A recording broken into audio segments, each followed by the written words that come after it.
we're going to bring in our fierce leader, CEO, founder of Hirewell, Mr. Wow. Matt Massucci.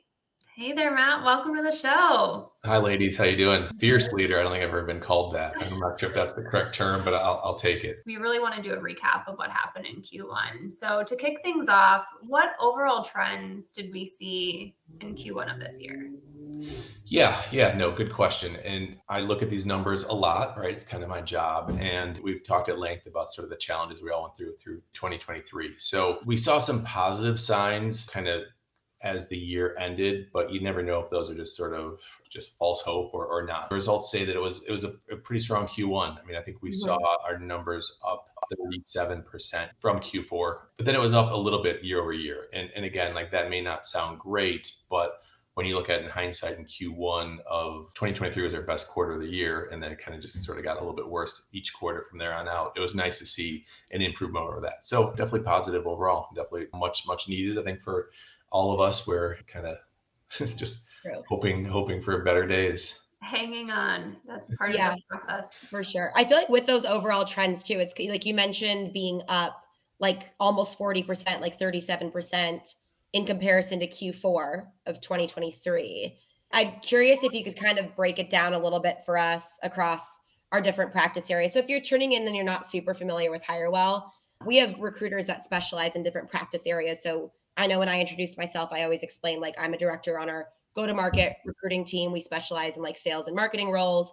Ryan's a VP for our corporate functions team, which is a lot of HR, finance, and accounting, et cetera. So if you could, Matt, maybe like zoom in a little bit on some of our specific practices. Love to. Yeah, I think you all can probably provide a little bit more context, but I think corporate function actually saw the biggest increase both quarter over quarter as well as year over year. And interestingly, they both were the same, almost 65% for each. And so I think there was a few reasons behind it. And Brian, you can probably say more. At just sort of my kind of high level look is the F&A areas was probably kind of the biggest thing that has taken off. It's been a big focus for us as a company. Obviously, as we combine those two groups under the leadership of Ryan and Will and Rosanna, I think that's been a real positive. Go-to-market is probably the next biggest improvement. And that was, I think you all were up like 33% quarter over quarter, and then another 7% year over year. I think just what I've seen is the sales hiring has really been kind of a leading indicator. It was our first group to really slow down, but then it was the first group we saw really spike back up. So that was encouraging. And then I think the last piece is our tech practice. So Hirewell has done tech forever. Back when I was doing the job, I was a tech recruiter. And it's always been kind of our biggest area. And kind of interestingly, for the first time in 15 years, we've seen that group slow down. I mean, it's not just us. We're seeing that kind of across the industry where there's just been this insatiable demand for people within technology, engineers, you name it. And it's slowed. I mean, on the bright side, that did pop up a little bit from Q4, but that still is down 10% from Q1 of last year. On the bright side, we've seen an uptick just even in the last kind of month or so. So it looks like that is starting to pick up as well. But yeah, that's kind of the trends we've been seeing. Yeah, that's helpful. And like, I don't know, Ryan, like you're obviously the corporate functions queen and expert, all things corporate functions. But I know you guys have seen sort of just kind of an overall shift in like the types of roles. So y'all are up. I think Matt just mentioned like 65 something percent from last year. What specific area have you seen most of those roles in? Yeah, great question. I think, like Matt mentioned, a lot of this growth is coming from the finance and accounting focus that we have. And I think that's an incredibly in-demand skill set in a lot of organizations. Part of what we're seeing too is there's a smaller pool of candidates for those positions, less and less people going to college, getting those degrees, which is really important in those particular fields. And I think the other thing that's been a really interesting shift that we saw really, throughout the entirety of last year, continuing into Q1 of this year, is we've kind of moved away from the talent acquisition type of focus that we've had. That's really taken a huge part of our focus in terms of our practice over the years.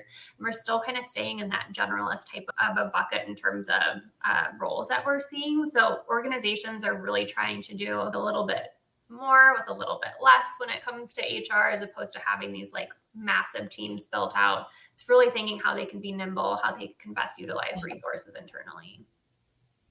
Those are super helpful insights and really, really interesting to see the shift.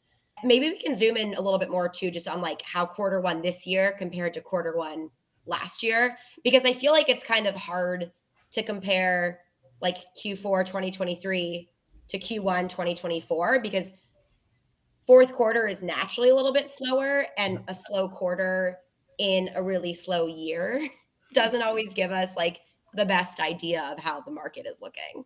Yeah, no, without a doubt. We've talked about it at length. Like 2023 was a long one and it was kind of punctuated with an especially slow end to it. So I think at least me for sure, and I'm sure most of the, the leadership team a little bit nervous about kind of what was in store. The positivity we saw, like I think, as you said, the better comp is just looking at it year over year. It's sort of mixed each department. Where, like I said, the tech group still being down 10% year over year. Like I think that group, when I look at it in hindsight, was still pretty busy Q1 of last year. Companies were hiring so much; it was so much fueled by like venture capital spending and organizations like just in this arms race to hire engineers. And I just think there's a lot of things that are causing it. There's more companies relying on offshore, nearshore resources, doing more with less. I mean, some of it could be, Gen AI or automation. It's a little too early to say how much that's a factor in it. But I think there's just an overall fatigue. I mean, like software engineers, we have not seen a dip in their salaries, but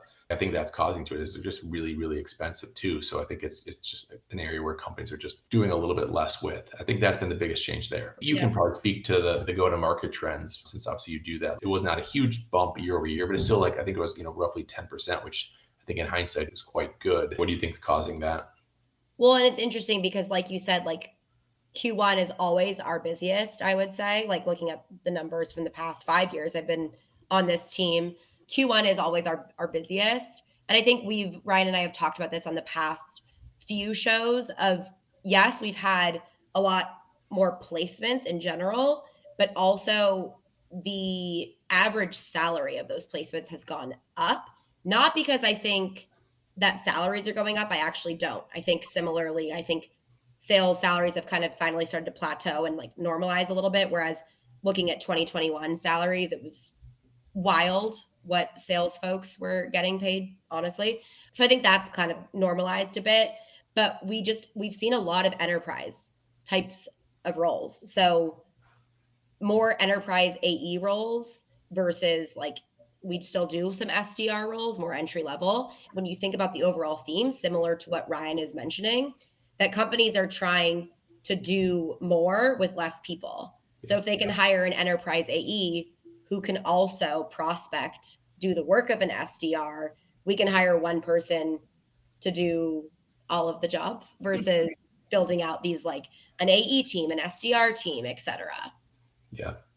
I think that's going to be just a trend that happens for a while. Like the reliance on SDRs or BDRs, like I just don't know how effective they are anymore, right? I know I get just inundated with kind of cold outbound calls or messages. It's so easy to ramp up messages, but they're so much less effective. I think companies realize that you need to invest more to drive sales because everybody's looking for revenue right now, right? I mean, they always are, but even more so in a challenging economy. So I think that it makes sense that that's been the bigger emphasis and push. And we're seeing the same thing internally. Like we were looking at our BD efforts or kind of our new client efforts, and it's like 75% have been driven by relationships. So you could have a salesperson just pounding phones, making cold calls, and like it's still going to be a fraction of the effectiveness of just people who have deep relationships. So I think that's just what we're seeing across the board. Sense. Yeah, great breakdown on those things. And this has me thinking too. We've obviously talked a lot about the themes that we've seen, comparisons from this year, previous years.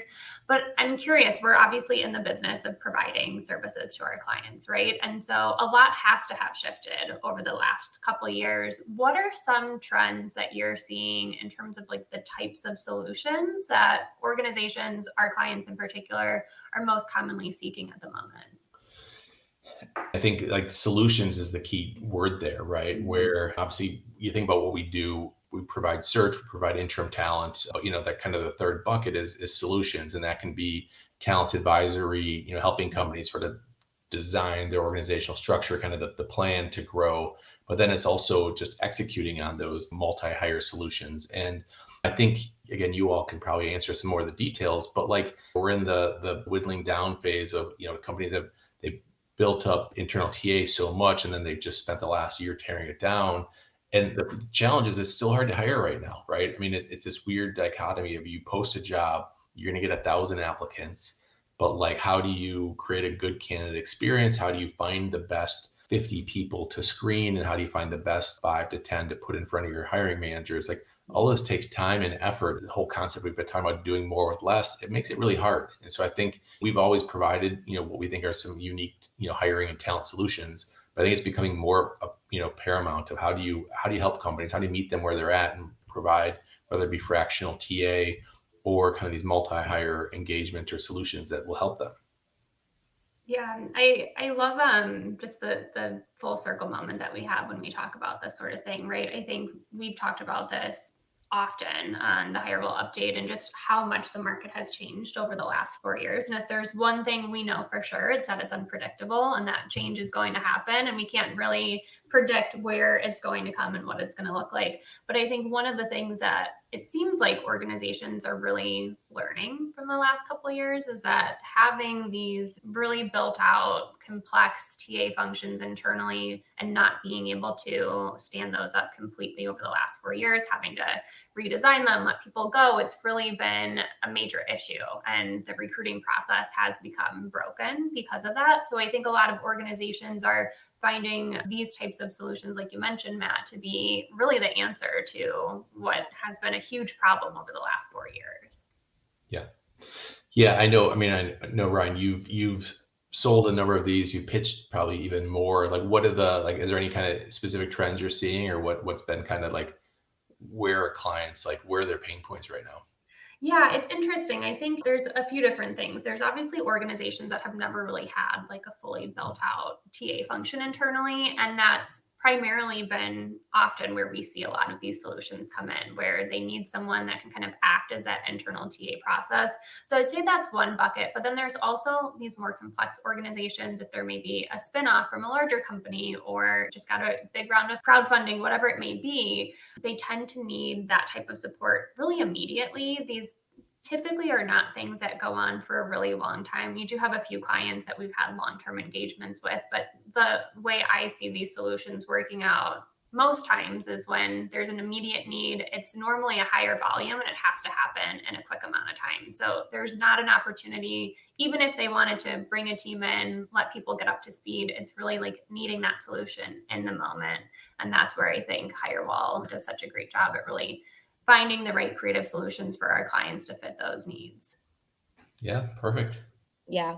I say we see more of the former of what you were describing because I feel like recently, in terms of trends, I guess, if we're talking trends still, we have been working with a lot of like very early stage companies that, like you said, do not have internal talent acquisition teams yet. And I mean, like Matt said, like hiring's hard. Like, yeah, anyone can post a job, but like the getting 1,000 inbound applicants that are mostly questionable, it's not easy. So we've seen that a lot too, just the trend toward more of like solution hiring versus one-off stuff for sure.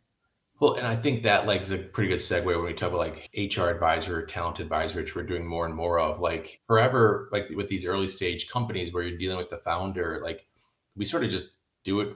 I wouldn't say for free, but but it's just sort of an add-on or add-in to kind of what we're doing is you just have to coach and consult and help people understand, all right, this is sort of the best process. This is how you design an interview process to make sure you're vetting people well. And some of that even kind of gets into the onboarding piece of like, all right, how do you make sure you're successful? Because, we're all spending way too much time and effort in the hiring process to have it not work out. And I think that is probably the other trend where we see happening, where kind of being a little more of this full solution provider, again, knowing these companies don't necessarily have people to do what they need. We probably have 3 or 4 active engagements where we're doing that. It's been exciting. It's a new challenge and something we're excited to do more of. And I guess sneak peek to when we talk about the predictions for the future, it's some of the stuff I think will become more paramount.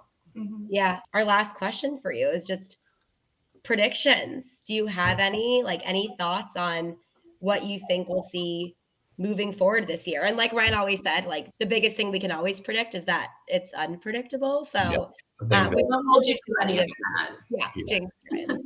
I think that sums it up. I've given up trying to call when I think the top of the market is or the bottom is. It's always much easier to see that, 6 to 12 months later. I am hopeful that kind of Q4 2023 was the bottom. It'll still be like choppy, but I also think like the challenges over the last year will manifest themselves in many ways, right? Where like companies have stopped hiring, they've punted on projects, they've cut internal teams or hiring functions. So there's going to be more needs, and the challenges that like, I mean, will they be as pronounced as it was in like 2021 or 2022 and these like hiring booms? Probably not, but I still think they'll need solutions. They'll need the ability to kind of quickly scale up and hire folks.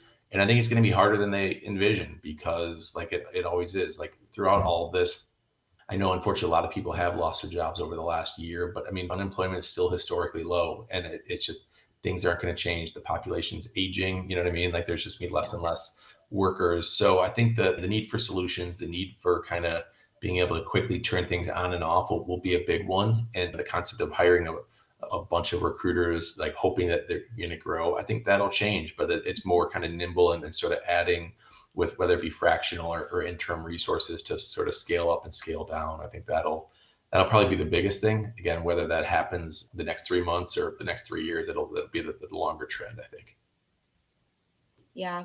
I honestly hope that part of that prediction you mentioned, hiring a bunch of internal TA people, like just to lay them off again. Like, I truly hope folks have learned from the past in that, because I feel like we saw like 2 or 3 very quick cycles of that since 2020, right? Like we've talked about this, like TA was kind of the first to go when the pandemic hit. So I hope that prediction is right, that like, instead of hiring these big internal TA teams just to lay them off like 6 months later or whatever it is, like I agree with that prediction. I hope it just goes more toward partnering with a company like Hirewell to avoid the stress of that. Yeah. We just need a break. Yeah. But even if it's bringing on consultants, like recognize that like hiring is not going to be forever. You know what I mean? It's going to be for 6 or 12 months. Like, yeah, we think we're the best solution, so please call us. But even if there are other, people or places to do it, I think too many people in recruiting and TA have learned that like this quote unquote stability that exists within corporate recruiting. It's not to say it'll never happen again, but it's just going to come and go. And there's got to be a better way. And I think that is being able to just kind of sort of scale it up and down as needed. Yeah. Well, this is great. We love having you on here. Great to have you. We'll see you soon. Thanks, ladies. Bye.